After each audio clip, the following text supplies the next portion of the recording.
Hello everyone, good morning. সকালবেলা ঘুম থেকে উঠে নিয়ে ফ্রেশ হয়ে একটু মাকে হাতে হাতে সাহায্য করব জন্য বসে পড়েছি সবজি কাটতে। তো তারপরে এখন একটু কালামাসিকে খাইয়ে দিলাম। তারপরে মাকে একটু বললাম যে, "দাও সিমগুলো আমি ভেজে দিচ্ছি।"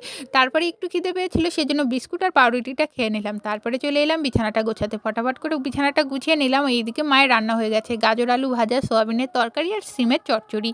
তো তারপরে এই যে বাটি-টাটিগুলো রং করছি, এর পরের মিনি ব্লগে তোমরা এগুলো সব দেখতে পাবে। যাই হোক, তারপরে মাছ নিয়ে এসেছিল, মাছগুলোকেও ফটাফট কেটে নিলাম, কেটে ধুয়ে তারপরে ভালো করে সুন্দর করে বেছে নিলাম। আর এই সারাদিনের একটা ডেইলি ব্লগ কিন্তু তোমরা বড় ভিডিওতে পেয়ে যাবে, অবশ্যই কিন্তু দেখবে। তো ভাত খাওয়ার পরে তারপরে বসে পড়েছি একটু ফল খেতে, মা কেটে দিয়েছিল। তো তারপরে বিকেল হয়ে গেছে, উঠোনটা ভাবলাম যে একটু ফটাফট ঝাড় দিয়ে নিই। মা তো অনেক কাজে ব্যস্ত, সেজন্য উঠোনটা আমি ঝাড় দিয়ে নিলাম। তারপরে আজকে এসেছে আমার 2 বুনু, ওদেরকে এগিয়ে নিতে গিয়েছিলাম রাস্তার দিকে। তো ওরা অনেকটা রাস্তায় চলে এসেছিল, আমাকে অনেক আগে ফোন করেছিল, আমার যেতে দেরি হয়ে গেছে। যাই হোক, ওরা নিয়ে এসেছিল সিঙ্গারা, মিষ্টি, এগুলো দিয়ে আমরা এখন সন্ধ্যেবেলা মুড়ি খাচ্ছি।